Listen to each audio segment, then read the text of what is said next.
Assalamualaikum warahmatullahi wabarakatuh. Kali ini kita akan mempelajari tema 2, selalu berhemat energi, subtema 1, sumber energi pembelajaran 2. Kemarin kita sempat mempelajari energi matahari. Selain matahari, apalagi ya sumber energi di bumi? Ayo kita cari tahu. Kalian sudah mempelajari manfaat energi panas matahari. Salah satu manfaat energi panas adalah untuk membantu pertumbuhan tanaman. Amati teks notasi angka menanam jagung. Tahukah kamu tinggi rendah nada? Berikut adalah urutan tinggi rendah nada. Lalu ada birama dan ada tanda yang menunjukkan kedua nada dalam satu ketukan. Mari kita pelajari lebih dalam. A. Berikut adalah urutan tinggi rendah nada. Semakin ke kanan semakin tinggi. Di sini ada satu lalu ada titik di bawahnya, itu menunjukkan rendah. Tidak ada titik menunjukkan sedang, sedangkan titik di atas adalah menunjukkan tinggi. Birama lagu adalah 4/4. Itu menunjukkan bahwa dalam satu birama terdapat 4 ketukan. Satu ketukan akan bernilai 1/4. Nah, seperti ini loh. Saya akan memperbesar. Nah, ini. Tanda 2 lalu ada seret 2. Itu menunjukkan bahwa kedua nada dalam satu ketukan. Masing-masing 1/8 ketukan. Pada lagu menanam jagung dapat kita lihat, nah ini. Lalu ada lagi ini. Energi air. Air merupakan salah satu sumber energi. Tubuh kita membutuhkan air untuk beraktivitas. Tidak hanya manusia, tumbuhan dan hewan juga membutuhkan air. Selain diminum, air juga kita gunakan untuk memasak, mencuci, mandi, dan lain-lain. Air juga dapat dimanfaatkan sebagai sumber energi listrik. Salah satunya dengan menggunakan kincir air. Amati di sekitarmu, tulislah sebanyak-banyaknya manfaat air bagi kamu. Nah, di sini saya akan memberi 2 contoh manfaat air. Yang pertama untuk minum dan yang kedua untuk mandi. Dari gambar tersebut timbul pertanyaan, mengapa anak tersebut minum? Mengapa anak tersebut mandi? Apa mandi dan minum adalah kebutuhan? Apa yang terjadi jika ia tidak mempunyai air bersih? Mari kita jawab. Jawabannya adalah, mengapa anak tersebut minum? Karena haus. Mengapa anak tersebut mandi? Agar tubuhnya bersih. Apakah mandi dan minum adalah kebutuhan? Iya, mandi dan minum adalah kebutuhan. Apa yang terjadi jika ia tidak mempunyai air bersih? Ia tidak bisa mandi dan minum. Apa kita semua membutuhkan air bersih? Jawabannya pasti. Air merupakan kebutuhan yang tidak bisa dipisahkan dengan manusia. Tubuh kita membutuhkan air untuk beraktivitas. Selain diminum, air juga kita gunakan untuk memasak, mencuci, mandi, dan lain-lain. Apa yang dimaksud dengan hak?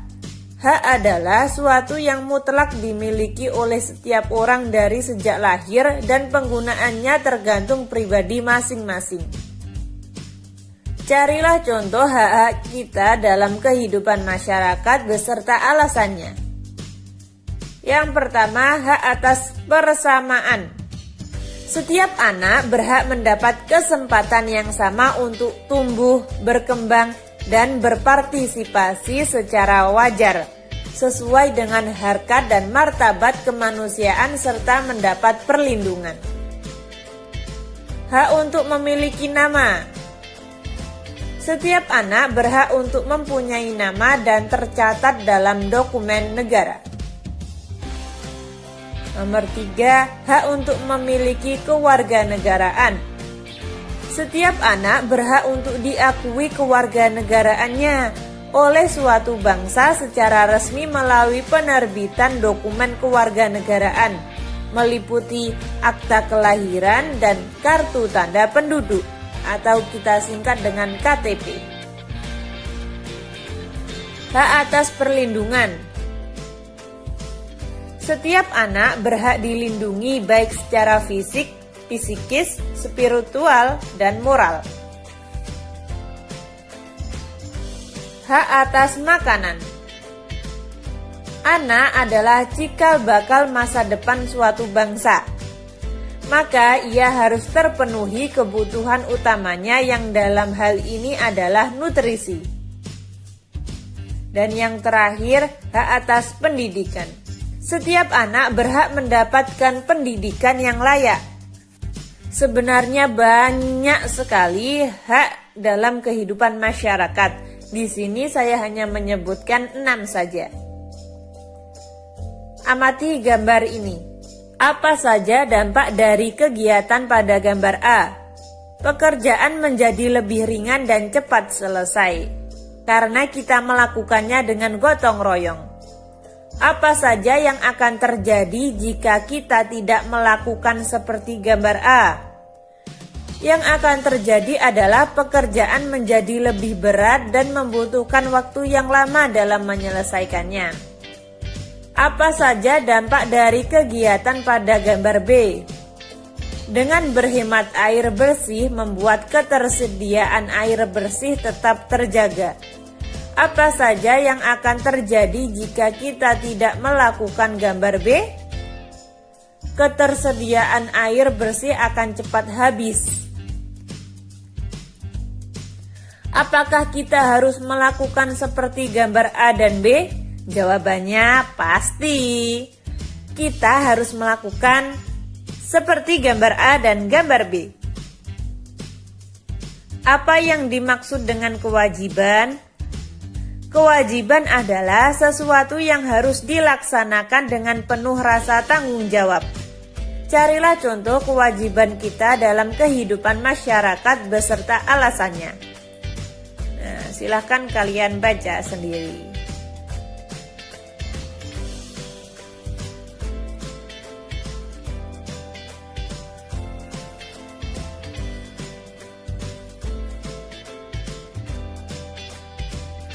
Perhatikan gambar berikut.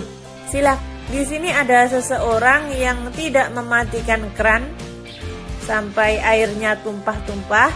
Gambar 2, seseorang sedang mencuci piring.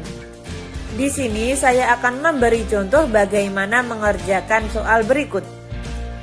Apakah dia sudah mendapatkan haknya dengan baik? Jawabannya sudah. Apakah dia sudah melaksanakan kewajibannya? Jawabannya belum. Selanjutnya silahkan kalian jawab sendiri. Air merupakan salah satu energi yang paling penting bagi manusia. Setiap orang berhak mendapatkan air bersih. Kita wajib menghemat penggunaannya. Jadi, apa perbedaan hak dan kewajiban? Secara umum, hak adalah sesuatu yang kita terima. Sedangkan kewajiban adalah sesuatu yang harus kita kerjakan. Selanjutnya kita akan mempelajari tentang pembulatan bilangan. 534. Dapat kita lihat 5 itu ratusan, 3 puluhan, 4 satuan. Di sini saya akan menjelaskan tentang pembulatan puluhan dan ratusan. Mungkin teman-teman masih ada yang bingung apa sih pembulatan? Merubah angka di belakangnya menjadi angka 0. Saya kasih contoh sedikit, 534. Ketika dibulatkan puluhan, maka menjadi 530. Ketika dibulatkan ratusan, maka menjadi 500. Mari kita pelajari lebih lanjut. Pembulatan puluhan. Caranya sebagai berikut. Yang pertama, jika bilangan satuannya lebih dari 5, seperti 5, 6, 7, 8, dan 9, maka dibulatkan menjadi 10. Jika bilangan satuannya kurang dari 5, seperti angka 1, 2, 3, dan 4, maka dihilangkan. Di sini contohnya 46.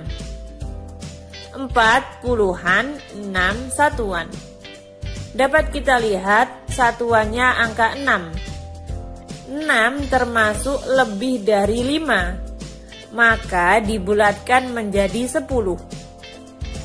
Menjadi 50. Bagaimana? Apakah teman-teman sudah paham? Oke, saya punya cara selanjutnya. Kita masih membahas puluhan ya teman-teman. Kira-kira angka 46 itu lebih dekat dengan 40 atau dengan 50? Ya, 46 itu lebih dekat dengan 50. Itulah yang dimaksud dengan pembulatan atau penafsiran. Sekarang ratusan. Caranya sebagai berikut. Yang pertama, jika bilangan puluhannya lebih dari 50, maksudnya adalah 50 sampai 99, maka dibulatkan menjadi 100. Jika bilangan puluhannya kurang dari 50, maka dihilangkan. Di sini saya langsung kasih contohnya saja. 546. 500-an, 40-an, 6 satuan. Kita bulatkan ratusan. Dapat kita lihat di sini 46 itu kurang dari 50, maka dihilangkan. Menjadi 500. Seperti itu. Kalian bisa menerapkan cara tersebut pada bilangan ribuan, ratus ribuan, dan lain-lain. Di sini saya mempunyai soal yang berbeda, yaitu kita akan mencari ratusan terdekat pada penjumlahan. Caranya bagaimana? Cara yang pertama, kita bulatkan terlebih dahulu. Setelah itu baru kita jumlahkan. 123. Kita bulatkan ratusan menjadi 100. Lalu 267 kita bulatkan menjadi 300. Setelah itu kita jumlahkan. 100 ditambah 300 jawabannya 400. Kesimpulan, tadi kita sudah belajar apa saja? Yang pertama, memahami tanda tempo dan tinggi rendah nada. Yang kedua, mengidentifikasi pelaksanaan kewajiban dan hak sebagai warga masyarakat dalam kehidupan sehari-hari. Yang terakhir, menjelaskan dan melakukan penaksiran dari jumlah, selisih, hasil kali, dan hasil bagi dua bilangan cacah maupun pecahan dan desimal. Selanjutnya, kalian kerjakan soal di buku. Ketika kalian bingung atau ada saran, silahkan tulis di komentar. Sekian, terima kasih. Wassalamualaikum warahmatullahi wabarakatuh.